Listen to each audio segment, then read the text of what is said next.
Got an interloper in the workshop. This belongs to a friend of mine. It's a Honda NTV 650, which he bought off eBay for £180, and as you can see has done quite a bit of work to make it look like it is worth quite a lot more than 180. It did look like a complete pile of stainless stain when it turned up. I'd been sorting out the wiring on it. The loom had rubbed through and shorted out and burned in a few places. It had a few other little bits and pieces wrong with it.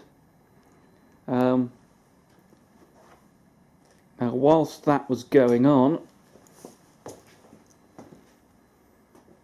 I dragged out, stripped down, cleaned, and have mostly rebuilt my Eagle surface grinder. And it was dirty, but actually in pretty good condition. I've yet to reassemble the spindle, and I've got to get a new belt for it. The large belt hanging right the way down to the floor there is actually an old canvas belt, and you can just see where it's delaminating. And I'm debating whether to go with a link belt like the short one hanging there, or to get another single piece belt, because you do have to dismantle the spindle to change the belt, and that could well be the original belt. I'm pretty sure it was the original grease in the bearings, and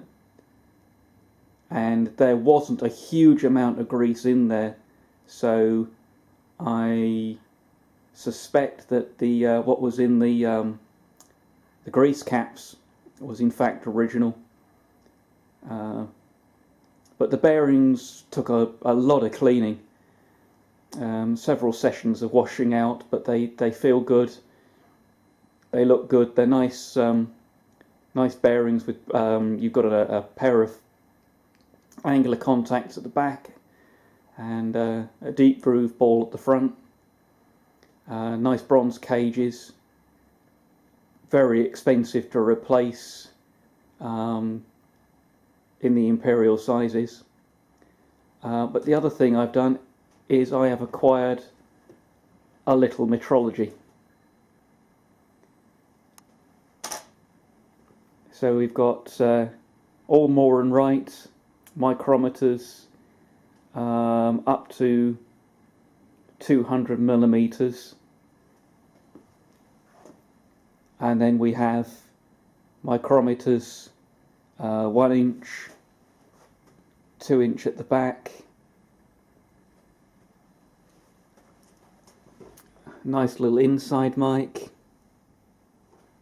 These two were a completely separate purchase. They're metric thread micrometers. Again, Morini right, and these normally go for a lot of money, but these were £14 each on eBay. And I can't remember, what was this? This was that's a Shardlow 1 to 2 inch with an interchangeable anvil, which is slightly more unusual. And we have dial gauges in profusion and DTIs, an interrapid groove or bore gauge, comparative gauge, inside micrometers, Marco thread measuring blocks in metric and Whitworth. These three here are made by a local company. They were made in St Albans, the old Roman town of Verulamium. and they're all tenths indicators. One of them's a bit sticky. We'll have to see if we can get that fixed. These are interesting.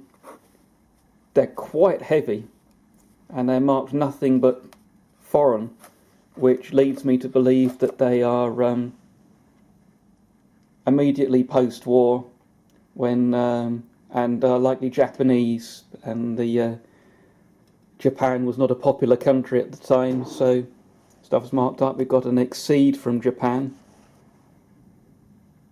and some Swedish comparators with ruby tips, and there is still more on the floor. We have traditional verniers,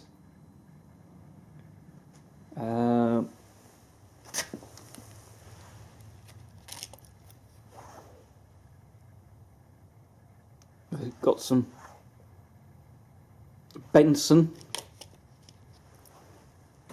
verniers and some Chestermans.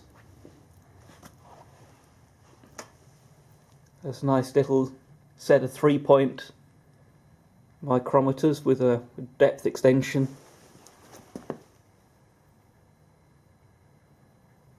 8 to 33 inch inside micrometer set, more and right. Very cheap and nasty Oxford dial caliper. There's a Mercer bore gauge, and 4 sets of what I believe are termed stick micrometers for use with jig borers. And this all came from my tool dealer friend. He doesn't really have the time to deal in the small stuff. He likes to just do the big machines. So if anybody sees anything they're interested in, I can do some good prices on this, or if you've got anything interesting to trade for it, let me know. But there's a lot of it. It'll probably end up at up at the bike shows if necessary, because people are always interested in tools there. And that's about it. The workshop's the usual chaos. I've just about cleared enough room to bring in another bike, because I've got another Morini recommission to do, so we'll see if any interesting stuff comes out of that. Well, I'm just getting ready to reassemble the spindle on this Eagle surface grinder.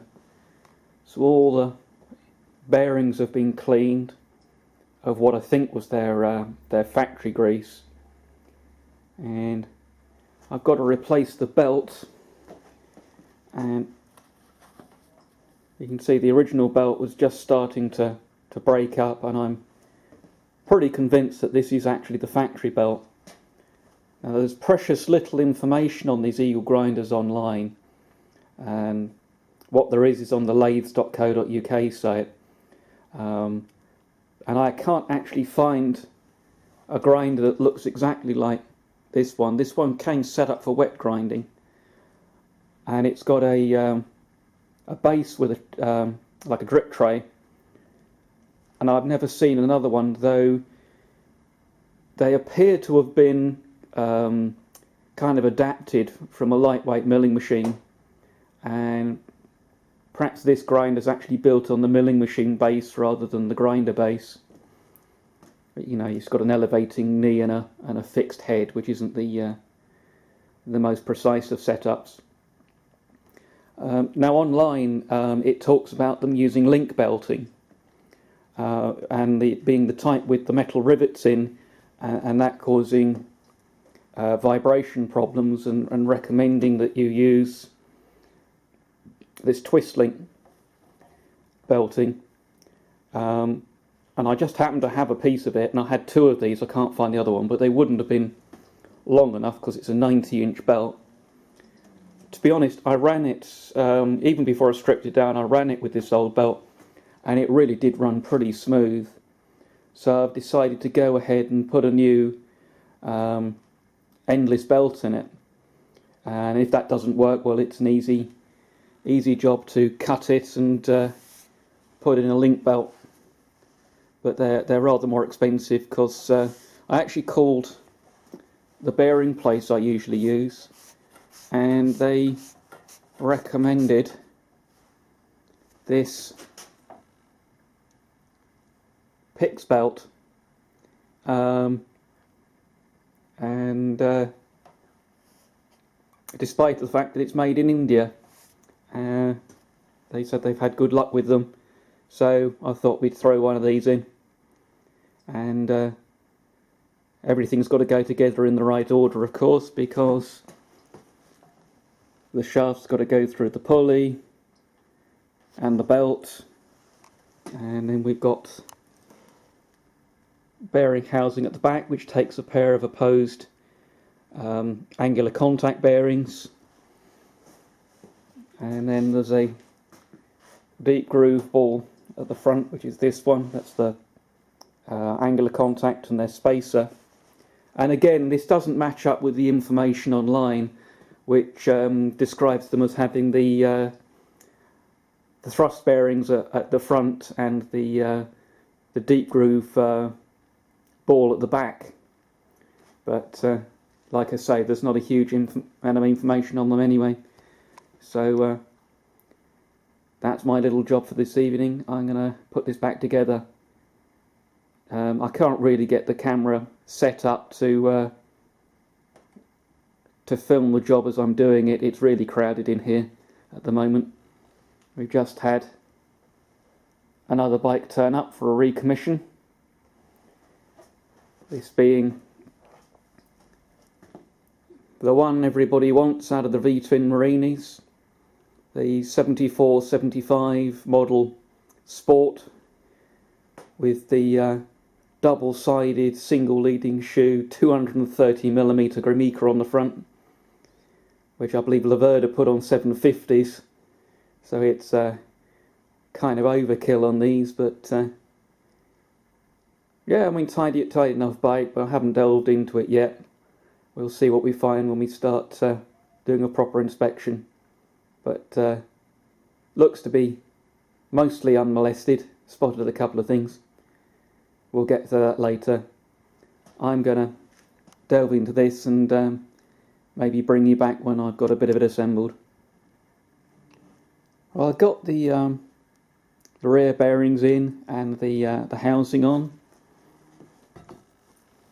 The pulley is loose on the shaft, and I've got to choose a keyway, put that in and line it up with that bottom pulley down there. And the front bearing is in, and it's the front housing, which has just got a bunch of springs to put a little bit of load on that front bearing, and that will be all back together. And that's going to be about it for this session, because I'm about to lose the battery on the camera, so we'll call it quits at this point. But hopefully I can do a test run soon.